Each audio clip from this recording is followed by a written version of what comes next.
Assalamualaikum warahmatullahi wabarakatuh. Bismillahirrahmanirrahim. Alhamdulillahi rabbil alamin. Wassalatu wassalamu ala ashrafil anbiya'i wal mursalin. Nabiyyina wa sayyidina Muhammad wa ala alihi wa ashabihi wa ala man sara ala nahjihi ila yaumiddin, amma ba'd. Hadirin dan hadirat, para penonton, para pencinta ilmu yang dirahmati Allah sekalian. Hari ini kita akan bawakan sedikit perkongsian berkenaan dengan sebuah hadis daripada Nabi sallallahu alaihi wasallam dalam tempoh selama lebih kurang 15 minit sahaja. Maka saya nak mengambil ibrah dan faedah, pengajaran dan pengajian daripada sebuah hadis yang diriwayatkan daripada Abu Hurairah radhiyallahu taala anhu, sebagaimana yang dinukilkan atau diriwayatkan oleh Al-Bukhari dan Muslim dalam sahih mereka berdua. Dan hadis ini daripada sahabatnya adalah diriwayatkan oleh Abu Hurairah, ataupun namanya sebagaimana yang disepakati oleh jumhur, disahihkan oleh Al-Imam An-Nawawi. Beliau berkata namanya adalah Abdurrahman ibnu Sakhar. Abdurrahman ibnu Sakhar. Dan hadisnya adalah sabda Nabi sallallahu alaihi wasallam, sab'atun yuzilluhumullahu fi dhillihi yawma la dhilla illa dhilluhu. 7 golongan yang mendapat naungan Allah pada hari kiamat kelak atau pada hari akhirat kelak, yang mana sifat hari tersebut tidak ada sebarang perlindungan, tidak ada sebarang naungan kecuali naungan Allah semata-mata. Maknanya pada hari yang penuh dengan kepanasan, penuh dengan keperitan, kesusahan, kesukaran, tak ada yang dapat menyelamatkan kita, melindungi kita, menaungi kita kecuali Allah. Kemudian kata Nabi SAW, ada 7 golongan manusia yang mendapat naungan Allah pada hari tersebut. Maknanya apabila manusia-manusia lain sedang kepanasan, berada di bawah terik matahari, tapi ada manusia yang diberikan teduhan daripada Allah, diberikan naungan daripada Allah. Yang pertama, kita nak tengok satu persatu. Kata Nabi SAW, imamun adil. Imam adil. Seorang pemimpin yang adil. Seorang pemimpin yang adil. Dan pemimpin di sini zahirnya adalah pemerintah kepada rakyat. Maknanya salah seorang dari kalangan 7 yang mendapat naungan Allah pada hari kiamat adalah seorang pemerintah yang adil kepada rakyat. Yang adil kepada rakyat. Cuma kita kembangkan perkataan atau istilah imam ini, merujuk kepada imam adalah seseorang yang bertanggungjawab ke atas mereka yang berada di bawah tanggungjawabnya.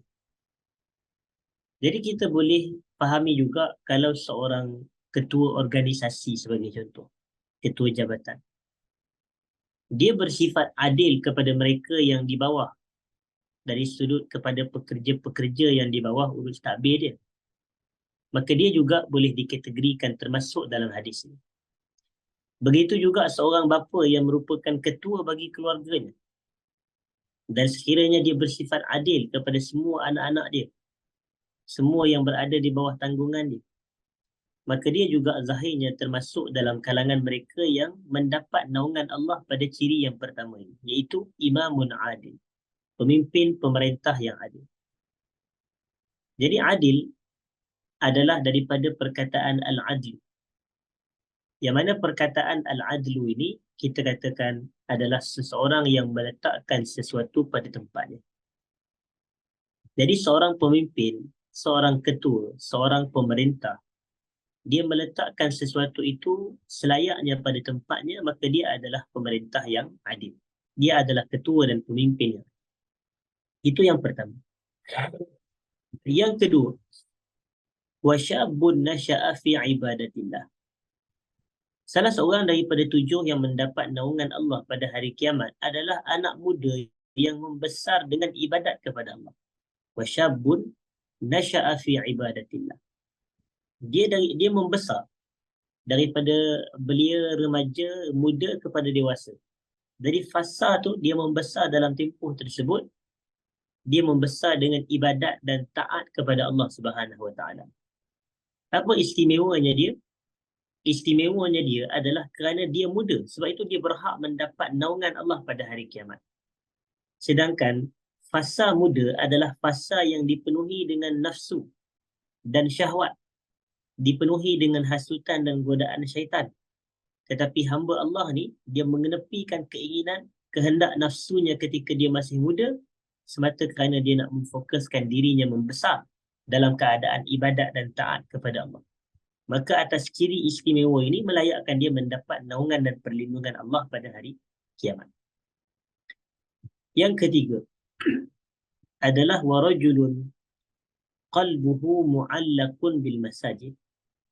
Seorang lelaki yang mana hati dia melekat dengan masjid. Seorang lelaki yang mana hati dia melekat dengan masjid. Kalau kita meneliti ucapan Nabi SAW di sini, perkataan yang diguna pakai adalah perkataan yang paling tepat.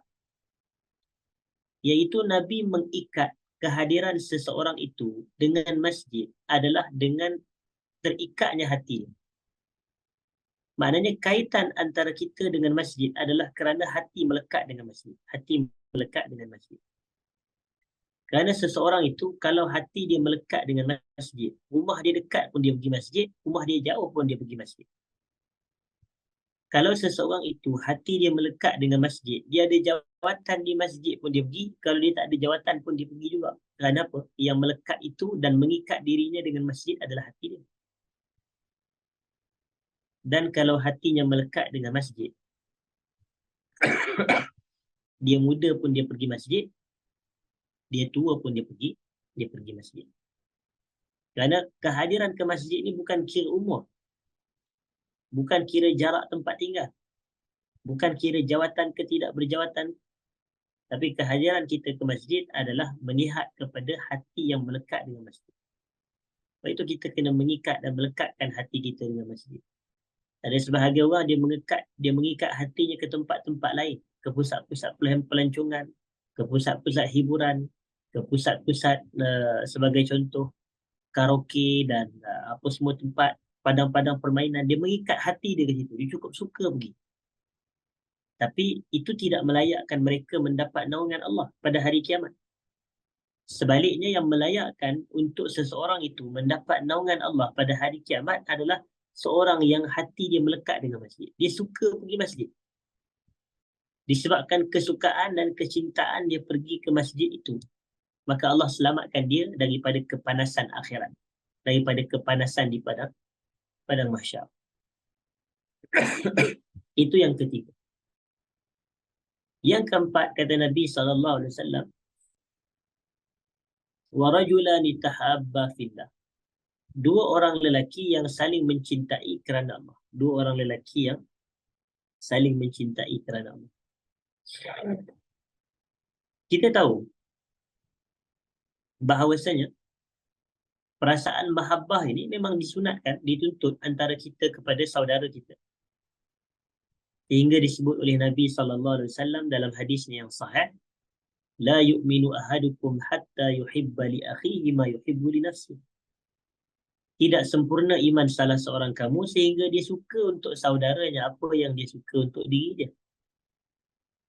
Jadi sebenarnya mengasihi saudara se-Islam ini, macam dalam hadis ni menyebut, ada dua orang lelaki yang saling berkasih sayang kerana Allah. Ijtama'a alaihi wa tafarraqa alaihi. Mereka bertemu kerana Allah. Apabila mereka bertemu, contoh dia, apabila mereka berdua berjumpa, mesti aktivitinya aktiviti yang berkaitan dengan ketaatan kepada Allah. Kenapa? Kerana mereka mengikat dasar cinta mereka berdua itu kerana Allah. Jadi sebagai contoh, mereka berdua ni bersahabat. Asal jumpanya contohnya, baca kitab sama-sama. Asal jumpa sahaja contohnya, mengaji Quran sama-sama. Asal jumpa sahaja, pergi talaki kitab sama-sama. Asal jumpa sahaja, pergi masjid sama-sama. Begitu. Jadi mereka bertemu pun kerana Allah dan mereka berpisah pun kerana Allah. Maknanya mereka berpisah dalam keadaan yang baik. Masing-masing kalau balik berpisah pun, maka kawan ni tetap melakukan ibadat dan taat, kawan ni pun sama juga. Begitu. Ini adalah mahabbah yang terhasil daripada ukhuwah Islamiyah. Kasih sayang yang terbentuk daripada ukhuwah Islamiyah. Sebab itu kata Nabi SAW dalam hadis yang lain, Masalul mu'minina fi tawaddihim wa tarahumihim wa ta'atufihim masalul jasad. Iza ishtaka minhu udwun tada'a lahu sa'irul jasadi bis-sahari wal humma. Perumpamaan orang beriman dari sudut kasih sayang sesama mereka, perasaan cinta dan perasaan saling membantu, saling sekian dan sekian antara mereka adalah seperti satu batang tubuh yang sama. Apabila ada salah satu anggota cedera, maka seluruh tubuh akan pertama sekali berjaga malam. Tak boleh tidur. Kedua, humma, demam. Maksudnya kadang-kadang gigi sakit, gusi tersakit, tapi seluruh badan demam. Jadi ini yang keempat. Yang kelima. Yang kelima ini, warajulun da'athum ra'ah zatu mansibin wa jamalin faqala inni akhafullah. Seorang lelaki yang mana dia ini digoda dan diajak oleh seorang wanita untuk berzina. Dan wanita ini dia bukan wanita biasa. Wanita ini dia bukan wanita biasa. Disebut di dalam hadis ini oleh Nabi SAW, Zatu Mansib. Dia adalah wanita yang punya jawatan dan kedudukan yang terhormat. Dia wanita kayangan, contoh. Dia wanita bangsawan.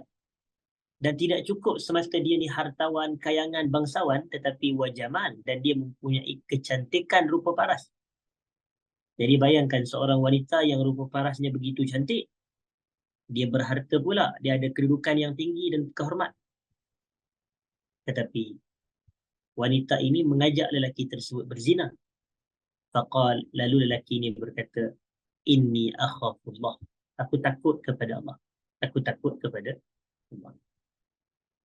Dan sentiasalah orang yang apabila telah terbentang kepadanya dua maksiat, pintu maksiat, tapi dia menolaknya, maka dia mempunyai kedudukan yang sangat besar di sisi Allah. Sebab itu dia layak untuk mendapat naungan Allah pada hari kiamat. Selain daripada hadis ini, Allah kata, waliman khafa maqama rabbih jannatan. Sesiapa yang takutkan kedudukan saat dia berdiri di hadapan Tuhannya, dia dapat dua syurga. Lalu kata para ulama tafsir, yang dimaksudkan dengan waliman khafa maqama rabbih jannatan ini adalah seseorang itu yang apabila dia ingin melakukan dosa, tiba-tiba dia teringat Allah. Dia teringat nanti aku akan berdiri di hadapan Allah pada hari kiamat. Lalu dia meninggalkan maksiat tersebut, maka dia mendapat dua pahala, kata Allah. Dia mendapat dua pahala. Dalam arti kata yang lain, saya betulkan, dia mendapat dua syurga. Waliman khafa maqama rabbih jannatan. Dia dapat dua syurga. Jadi maknanya orang yang telah terbentang kepada dirinya pintu maksiat, tapi dia tolak, dan dia tolak kerana dia kata, aku takut kepada Allah. Maka layak dia dapat naungan Allah pada hari kiamat. Yang keenam. وَرَجُلٌ تَصَدَّقَ بِصَدَقَةٍ فَأَخْفَاهَا حَتَّى لَا تَعْلَمَ شِمَالُهُ مَا تُنْفِقُ يَمِينُهُ. Seorang lelaki yang bersedekah dengan satu sedekah yang dia sembunyikan sedekahnya itu, sehingga tangan kirinya pun tidak tahu apa yang disedekahkan oleh tangan kanan dia. Maka ini adalah fadilat ibadat sembunyi-sembunyi. Maknanya fadilat kita menyembunyikan amalan salih, termasuk sedekah. Sehingga diisyaratkan sedekahnya dengan tangan kanan, tangan kiri pun tak tahu. Maknanya betapa dia menyembunyikan amalannya daripada diketahui oleh manusia. Dan antara faktor amalan tu mulia adalah amalan tu hanyalah khas antara kita dengan Allah sahaja. Dari sudut amalan yang kita tak cerita kepada orang lain, hanya Allah sahaja yang tahu. Jadi ini adalah lebih mulia, hadirin dan hadirat, dan lebih istimewa kerana ia hanya diketahui oleh kita pelakunya dengan Allah Subhanahu Wa Taala. Dan yang terakhir, yang ketujuh adalah wa rajulun zakarallaha khaliyan fafadat 'ainah. Salah satu daripada 7 golongan yang mendapat naungan Allah pada hari kiamat adalah seorang lelaki yang apabila dia duduk bersendirian, zakarallah, dia ingat Allah. Dia ingat Allah. Tak semestinya duduk di masjid, boleh jadi di rumah, boleh jadi dalam kenderaan, boleh jadi di mana-mana sahaja dia berada. Dia duduk bersendirian, dia ingat Allah, fafadat 'ainah, maka mengalir air mata. Mengalir air mata dia kerana dia muhasabah diri dia. Boleh jadi dia mengenangkan dosa-dosa dia. Boleh jadi dia mengenangkan segala kekurangannya, apa yang aku dah silap lakukan ini. Apa yang aku dah melampaui batas ni, apa yang aku telah terlajak ni. Jadi kalau dalam situasi ini, zakarallaha khaliyan, diingat Allah ketika dia bersendirian, fafadat 'ainah, lalu mengalirlah air matanya. Jadi 7 golongan ni mendapat naungan Allah pada hari kiamat. Dan tujuan diceritakan kepada kita hadis ini adalah untuk kita berusaha. Sama ada kita nak menjadikan diri kita termasuk dalam ketujuh-tujuh golongan ini, boleh kita usahakan, ataupun kita berusaha untuk mencari dan menjadi salah satu daripada 7 mereka ini. Iaitu sama ada kita nak menjadi pemimpin yang adil, ataupun kita nak menjadi anak muda yang membesar dalam ketaatan dan ibadah kepada Allah, ataupun kita nak menjadi seorang yang hatinya melekat dengan masjid, atau kita nak menjadi seorang lelaki yang ada seorang lagi kawan yang bersahabat mereka kerana Allah, mengasihi dan mencintai kerana Allah, mereka bertemu dan berpisah kerana Allah, ataupun kita nak menjadi seperti seseorang yang meninggalkan zina, meninggalkan maksiat kerana takutnya kepada Allah, atau kita nak menjadi seorang yang sentiasa bersedekah tetapi kita menyembunyikan sedekah dan seluruh amal soleh yang lain, ataupun kita nak menjadi orang yang banyak ingat Allah ketika bersendirian lalu mengalir dan menitiskan air mata penyesalan atas dosa-dosa yang kita telah lakukan. Jadi wallahu a'lam, memadai secara itu perbahasan kita selama hampir 15 minit atau lebih sedikit. Saya minta maaf jika ada salah dan silap. Aqulu qawli hadza wa astaghfirullahal azim li wa lakum. Assalamualaikum warahmatullahi wabarakatuh.